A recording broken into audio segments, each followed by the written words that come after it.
Hey, what's going on guys? Welcome to the first episode of PHP with MySQL Crash Course for Beginners Introduction.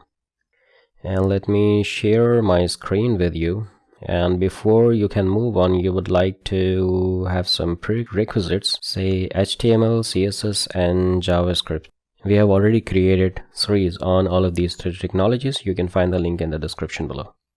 And this is going to be a series with number of episodes. By the end of this crash course series, you'll have a strong grasp of the basics in PHP and MySQL, and you'll also feel confident troubleshooting and writing efficient code. Once you finish, you'll be equipped to start building your own web applications. So get ready to dive in, learn and walk away feeling empowered and excited about what you can create with PHP and MySQL. Let me share my screen with you. And before we move on into PHP, let's talk a little bit about client-side programming and server-side programming. Client-side programming and server-side programming are two vital aspects of web development. Client-side programming involves code running in user's browser, for example HTML, CSS and JavaScript, and it focuses on user interface and interactivity directly in the browser, enhancing user experience. Whereas server-side programming executes on the web server, it manages backend functionalities like database interactions, application logic, and server management, ensuring security and handling heavy processing. Now, what is PHP? PHP stands for Hypertext Processor. It's a widely used server-side scripting language designed to develop web applications. PHP can also be embedded with HTML code, allowing developers to create web pages with dynamic content. It's an open source language supported by a large community, offering numerous libraries and frameworks such as Laravel. PHP can interact with databases, create sessions, manage farm data, and handle various server-side tasks. Its common uses include creating content management systems, CMS like WordPress, e-commerce platforms, web applications, and much more. Now, what is MySQL? MySQL is an open source relational database management system, short for RDBMS. It is used to manage and store structured data in databases. MySQL is known for its reliability, scalability, and ease of use. It supports SQL, structured query language, for managing databases. It can create, read, update, and delete data, also known as CRUD. It provides features for data security, transactions, and backup or restore functionalities. And there is also another tool which is PHPMYADMIN. It's a web-based application written in PHP designed to handle the administration of MySQL databases through a graphical user interface. Now, to follow this series, you would like to install three technologies on your system. Say Apache, a widely used open source web server software. It's known for its reliability and flexibility in serving web pages and managing incoming web requests. And then MySQL, PHP. And you can install all of these three technologies in just one package. There are options like XAMPP, WAMP, and LAMP, and we'll go with the XAMPP. Okay, so I'm gonna open a new tab and let's type in here XAMPP download and click on this link. By the way, XAMPP is an Apache distribution containing Apache Server, MySQL, and PHP. There will be only one difference. Say if you are using Windows, Linux, or Mac, you can download XAMPP according to your operating system. Otherwise, everything will be the same. By the way, I'm not gonna download XAMPP because I already have it on my machine. Let me open my terminal and let's go to cd, change the directory to home, downloads, and the folder XAMPP. Let me show you the directories. Here we have got this installation package. Now to install this package, you would like to give some privileges to it. Say sudo change mode to 755 and the name of this file. And if you hit tab, hit enter, and that will require the password. Now to install it, just type in here sudo period followed by / and the name of the file, XAMPP run, and simply hit enter. It shows you the installation window. Let's forward and keep things as it is. Forward, forward, forward. I mean, the installation is pretty explanatory. Now it'll take a couple of moments to install. I'm gonna pause the video until it finishes installation. Welcome back, guys. Completing the XAMPP wizard, and let's finish the installation pressing this button, and this will also launch XAMPP. Now go to manage servers and make sure that your Apache web server is running, and to verify that you have successfully installed XAMPP, just go to, let me bring up my browser and go to, say, localhost, hit enter, and if you see this page, meaning that you have successfully installed XAMPP in your machine. This is the default page provided by XAMPP. We have got here Apache Friends, FAQs, how to guides, PHP intro, and my PHPMYADMIN interface. Now let's go ahead. Let me show you the default directory where you can host your web applications. So let me bring up my terminal, go to cd opt lamp ht docs, and this is going to be the folder ht, sorry, there was a typo mistake, ht docs, hit enter, and list the directory. Here we have got applications, Bitnami, dashboard, and this is the page that we have right now. So this is the page, this is the index page.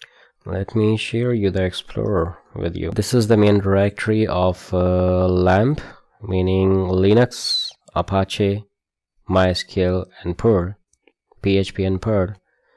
And here we have various folders, but this is the folder htdocs where you will host all of your applications, and this is the page that we are having right now, this one, localhost,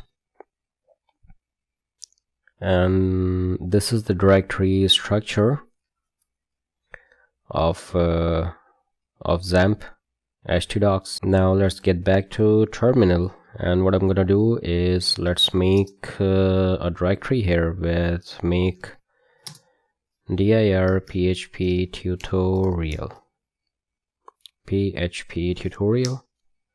and let's see, yes, we have successfully created. And now let's change the directory to PHP tutorial. Now we are going to open our code editor, that's going to be VSCODE, and to open VSCODE in this directory, just type in here code and make sure that you have already installed VSCODE in your machine. Hit enter, and it will take a couple of moments to open VSCODE in the specified directory. Let me maximize this. Let's get rid of that welcome page, and so this will be our code editor that we'll be using throughout this series. And if you need to learn more about VS Code, you can watch my VS based series and find the link in the description below. Now let's create a new file here, say index.php, and PHP is the extension of PHP files. Hit click, and that shows an error, unable to write file, and this is because you'll need to give VS Code permission to create files or delete files in this folder. To do that, just get back to terminal and type in here sudo change ownership -r and then PHP tutorial, hit enter, and we have got no such directory. Alright, so let's get back to the directory, to the parent directory, and type in here, hit enter. Now let's get back to VS Code and try to create the file again, index.php. PHP. Now that successfully creates. Let me close these notifications. Now before we move on, let's set up a VS Code. You will need a couple of extensions. Say, let me turn on the extensions tab and type in here, say PHP INTELEPHENSE, PHE, and error fetching extensions. Alright, so it's right here. Let me resize it a bit. And this is for PHP Code Intelligence for Visual Studio Code. INTELEPHENSE is a high-performance PHP language server packed full of essential features for productive PHP development. You would also like to install, say,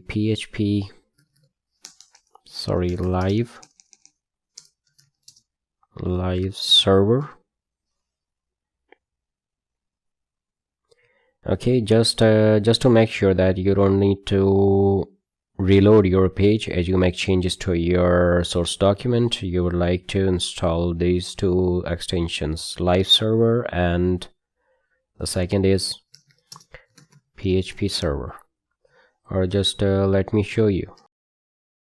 So first I'm gonna type in here, say, the basic HTML code.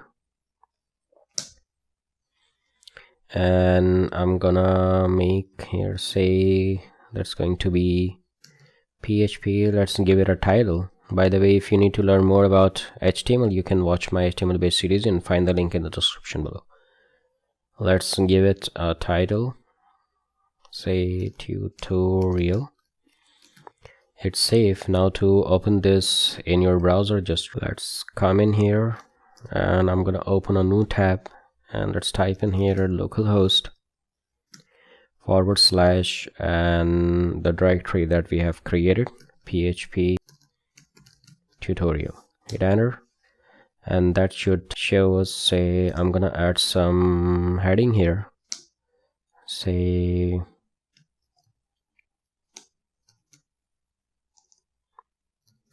hello world. Hit save. And let's get back to browser and press F5 just to refresh the page. So that says hello world. Now to get rid of this this thing, just to reload your page as you make changes to your source document, you would need these two extensions. Let me bring up our extensions tab, PHP server and the live server.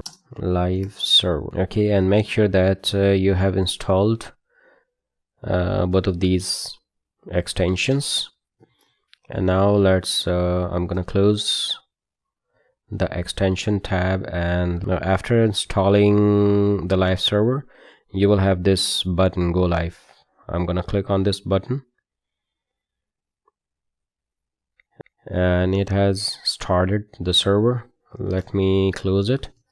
Then get back to VS Code, right click and click on this option, serve project, and let's close these notifications as well as the terminal. And now get back to the browser, and now if you make changes, say hello worlds, hit save, nothing happens. Now just to make your extensions work, you will need to manually refresh your page only once. Now if you get back to VS Code and make any changes here, say Z, hit save.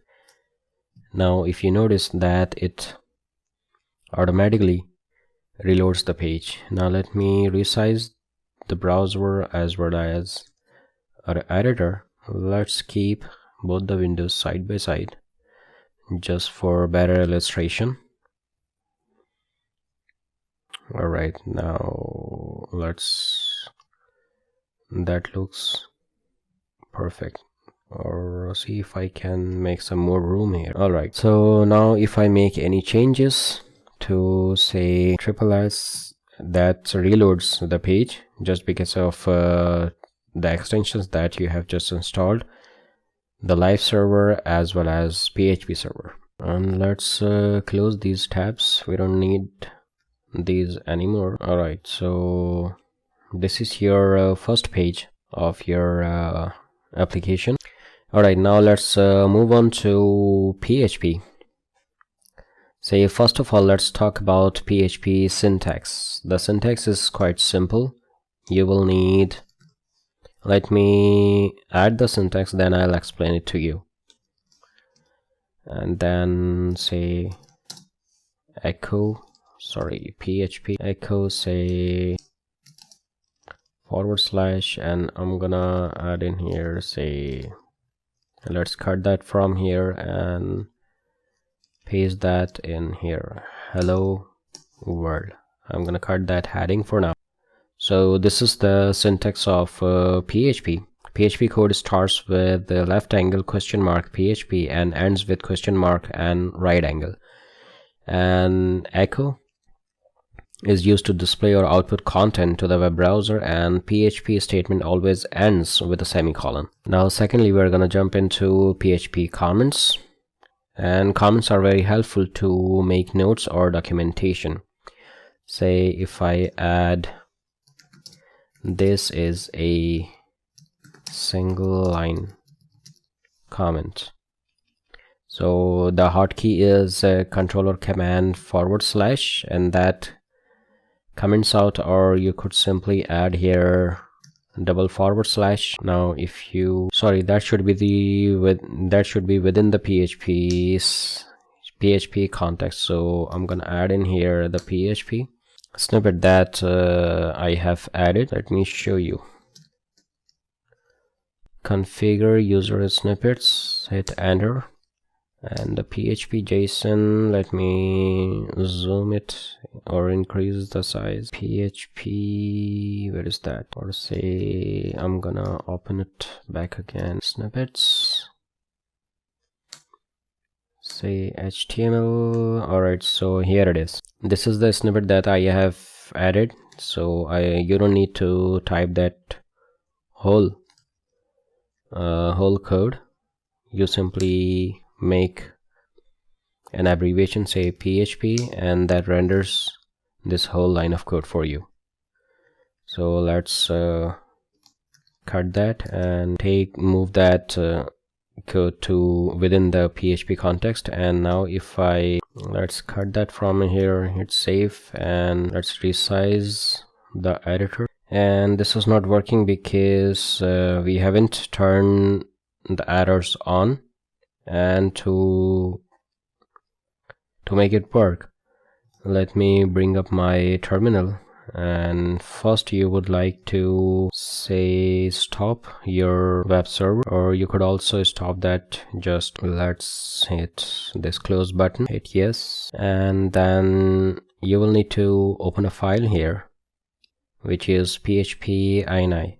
So just open it in the nano, or you can open it in any editor, say sudo nano /opt, say lamp, etc. php.ini, hit enter, and here you will need to find out, say search for display _ errors equals to, here is the line, and that should be, say, on. Just make sure that should be on. Just to save it, I'm gonna exit, save modified buffer, say yes, file name that, hit enter, and now launch the XAMPP again with the command sudo opt /lamp / and then, sorry, let's go to cd and type in here / just to launch the XAMPP. Type in here period followed by / manager -linux -x64 .run, hit enter, and permission is denied bash. So sudo, let's add sudo, hit enter, and that should launch the XAMPP server.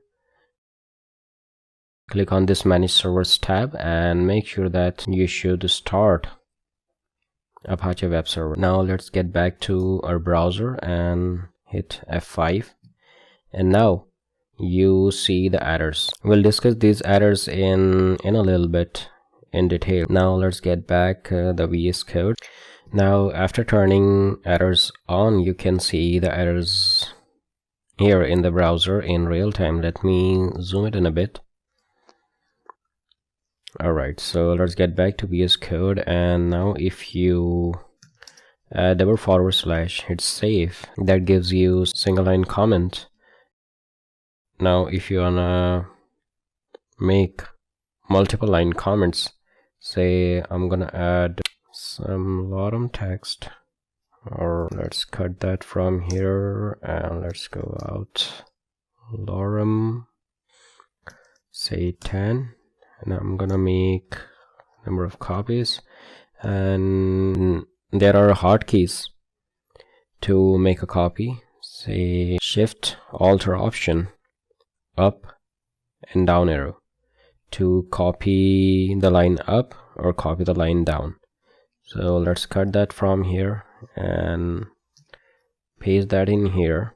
So if you want to comment all of these lines together, you can comment them just by adding say / and $. I'm gonna cut that and paste that in here. So that's how you can add multiple line comments, and the hotkey is Control or Command Shift A to toggle comments, multi-line comments. And let's add, this is multi-line comment. Okay, so let's add some room, I guess. Now I'm gonna add some footer here. I'll simply add here, say footer, and within footer I'm gonna add a paragraph tag. Within paragraph tag, let's add and copy code straight. Hit save, and we get that. I'm also gonna give some style.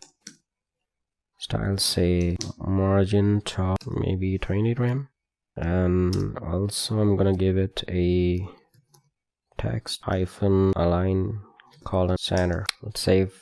That looks pretty good. Okay, now I'm gonna wrap the editor so we can see everything nice, and I'm also gonna add some room here. Okay, let's cut everything from here. Hit save. All right, now after that, let's move on to variables. In PHP, a variable is a placeholder or a container that holds a value. It's a fundamental concept used to store and manipulate various types of data within a script. Now to declare a variable, let's comment that out. You just need to add here, you always start a variable in PHP followed by $, and my var equals to say 42, and always end or terminate your PHP statement with semicolon. Hit save, nothing happens. You have just declared a variable. Now for variables, naming conventions for variables enhance code readability and maintainability. Things to consider while declaring a variable: you should always start variable name with a $, as we have added here, and use descriptive name that reflects the variable's purpose. You can separate words with camel case or underscores. You can name variables using numbers, underscores, and letters, and variables must start with an underscore or a letter. For example, camel case, you can declare a variable followed by $, say first, name. That can be John. And always remember to terminate PHP statement with semicolon. So this was an example of camel case, and then underscore separation, say dollar last name. If you don't want to use camel case, you can separate two names with the help of underscore. Say that is going to be Doe. Okay, hit save, and you can also start variable with underscore, say dollar underscore myvar equals to say 42. Now if you want to output the variable, you can use echo keyword followed by a variable or string. For example, say echo the value of the variable is semicolon, and you can concatenate variable with the help of periods and add here dollar my var. Hit save, and we get that the value of, let me add some line break. Let's add some line break here, say echo followed by quotes, and within brackets let's add here a line break tag. And that's how you can embed HTML within PHP. Hit save, and that sends this code to the next row, to the next line, and you can output both the string and variable if specified in double quotes. With the help of period, you can concatenate variable as well as variable with the string. By the way, if you are within double quotes, you can remove that and cut the variable from here, and let's add that in here. Hit save, and you get the same result. Let me unwrap it, and let's make a copy,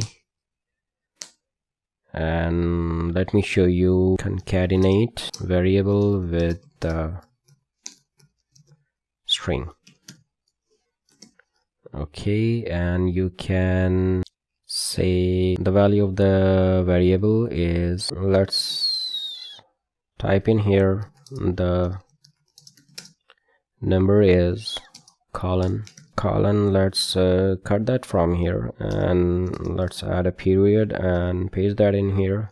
Hit save, and then let's add, I also have another snippet which adds a line break, say echo. Let me show you the snippet. Sorry, Control Shift P, snippets. That should be for PHP and line break. So this is the snippet to add a line break. You don't need to type this whole code repeatedly. You just need to add an abbreviation BRR, which is right here, and that will render you echo and these two tags, HTML tags, as I added here. So that's how you can concatenate variable with a string. Okay, and that's, or you can also interpolate variable with curly braces. Say interpolate variable with curly braces. Let me comment this out, and that's echo within quotes the number is within curly braces. You can add dollar underscore my var in words, comma 42, and let's add a line break here again. Hit save. The number is 42 in words 42. Now the next thing we are gonna discuss is the case sensitivity. In PHP, variables are case sensitive. For example, if I come here and I'm gonna define a variable again, say dollar my var, say let's add small v here, myvar equals to say hello, and then we have another one. Let's make this one uppercase myvar. Let's make a copy that should be lowercase, say world. Now I'm gonna echo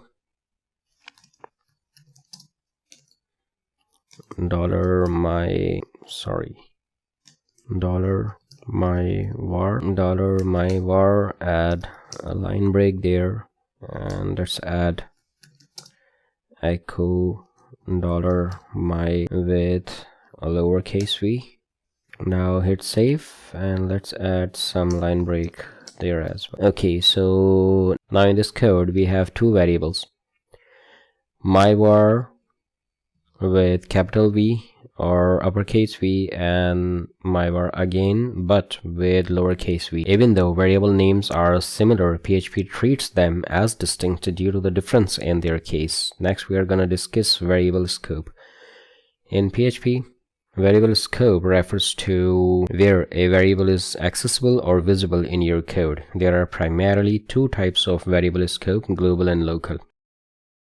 Say if a variable is declared outside a function, it is considered as global scope variable, and the global keyword is used to access a global variable, whereas if a variable is declared within a function, it is considered as local variable. For example, let's add some room here, and I'm gonna add here say global variable,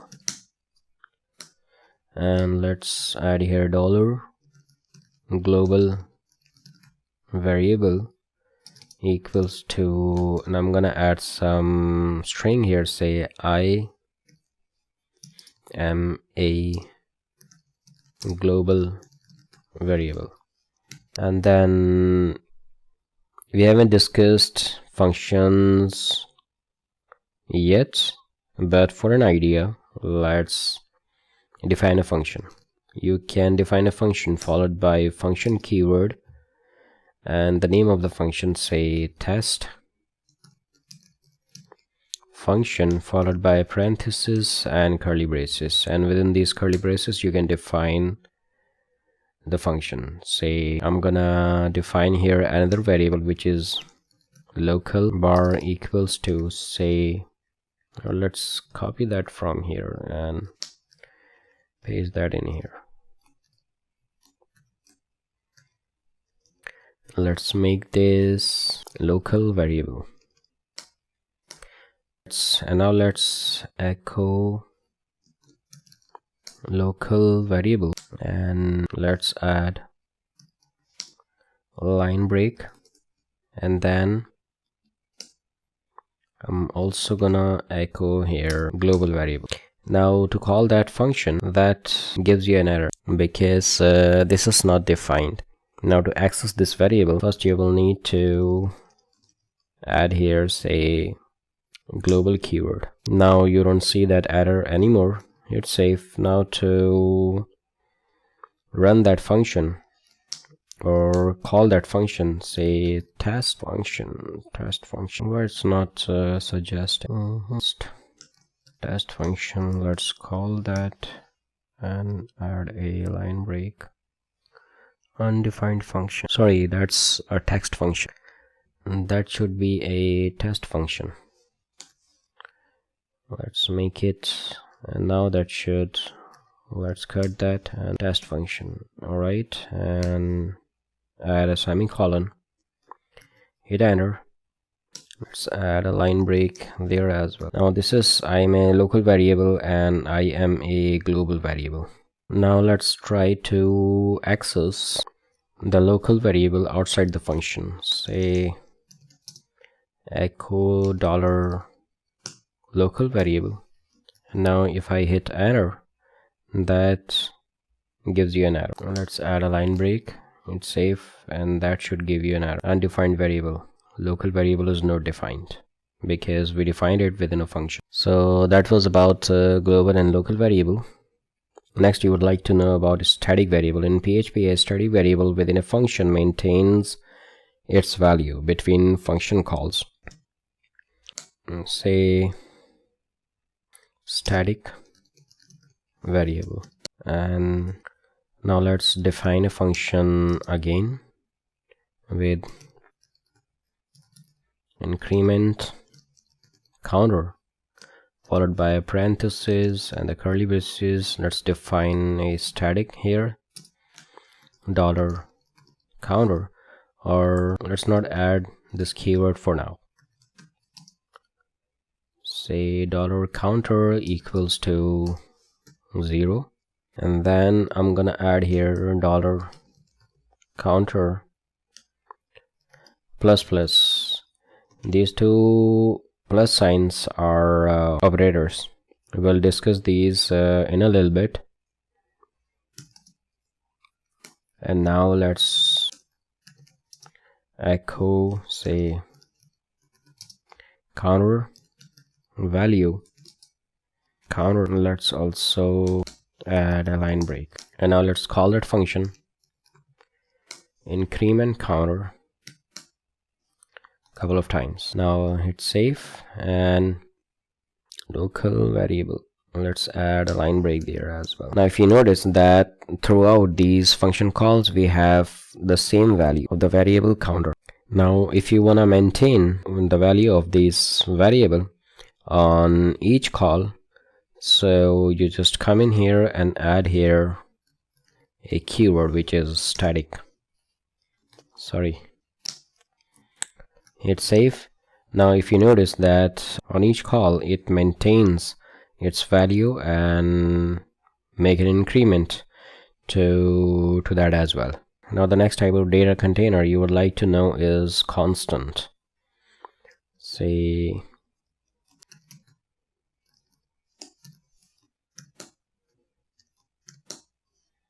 constant. Let's slide down a bit. Now constants are like variables, but their values cannot be changed or redefined. For example, first define function is used to create a constant. Constants are typically defined using uppercase letters. They are accessed without the leading $sign. For example, define, and let's add, say, site underscore name. And then so this is the built-in function, and that needs if you hover over any of the function, and if you are using Visual Studio Code and you have already installed PHP INTELEPHENSE, you must come up with this suggestion box that tells you about the function you are using. It defines a named constant and the arguments it needs, the constant name and the value. So first we have defined the site name, the name of the constant, and the value would be, say, my web application. Now to access this constant, simply add echo and the site name, and do not forget to add line break there. Hit save, and here it is. And something pretty similar to constant is going to be a magic constant. Magic constants are predefined constants that change based on their usage. These constants begin with double underscores and provide valuable information about the current environment, file, or code execution context. Say, first of all, if you wanna return the line number, so you can echo followed by quotes the line number is, and the magic constant underscore double underscore line semicolon, and let's add some line break. Hit save, and you will also need to add a line break there. Hit save, and you get the line number. This is 102.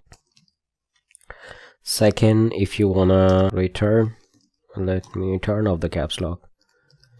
Say if you wanna return the full path of the executed file, You can do that just by adding the file name is space and file.